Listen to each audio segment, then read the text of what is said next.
Hi hello ನಮಸ್ಕಾರ. ನಾನಿವತ್ತು ಮಾಡ್ತಾಯಿದ್ದೀನಿ ಆಲೂಗಡ್ಡೆ ಬಜ್ಜಿನ. ಅಂದರೆ ಈಸಿಯಾಗಿ ಮನೆಯಲ್ಲೇ ಮಾಡ್ಬೋದು. ಒಂದು ಕಪ್ಪಷ್ಟು ಹಸಿ ಕಡಲೆ ಹಿಟ್ಟನ್ನು ಹಾಕಿದ್ದೀನಿ, ಅದಕ್ಕೆ ಸ್ವಲ್ಪ ಸೋಡಾ ಪುಡಿ, ಆಮೇಲೆ ರುಚಿಗೆ ತಕ್ಕಷ್ಟು ಉಪ್ಪನ್ನು ಹಾಕ್ತಾಯಿದ್ದೀನಿ. ಇದನ್ನು ನೀಟಾಗಿ ಕಲಿಸ್ಕೋಬೇಕು. ನಮಗೆ ಎಷ್ಟು ದಪ್ಪ ಬೇಕು ಆ ಥರ ಅಷ್ಟು ಕಲಿಸ್ಕೋಬೇಕು. ನಂತರ ನಾನು ಆಲೂಗಡ್ಡೆನ ಸಿಪ್ಪೆ ತೆಗೆದ್ಬಿಟ್ಟು ಈ ಥರ ರೌಂಡಾಗಿ ಶೇಪನ್ನ ಕಟ್ ಮಾಡಿ ತೆಳುವಾಗಿ ಇಟ್ಕೊಂಡಿದ್ದೀನಿ. ಈ ಥರ ನೋಡಿ, ನಾನು ಈ ಥರ ಮಿಕ್ಸ್ ಮಾಡಿ ಇಟ್ಟಿದ್ದೀನಿ. ಈಗ ಜಸ್ಟ್ ಹೀಗೆ ತಾನೇ ಮಿಕ್ಸ್ ಮಾಡಿದೆ.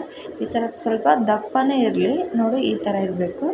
ಈ ಥರ ಇತ್ತಂದ್ರೆ ಚೆನ್ನಾಗಿ ಬರುತ್ತೆ. ನಾನೀಗ ಆಯಿಲ್ ಕಾಸೋಕ್ಕೆ ಒಂದು ಬಾಯ್ಲಲ್ಲಿ ಇಟ್ಟಿದ್ದೀನಿ. ಒಂದು ಬೌಲಲ್ಲಿ ನೋಡಿ, ಈ ಥರ ಚೆನ್ನಾಗಿ ಡಿಪ್ ಮಾಡ್ಕೋಬೇಕು.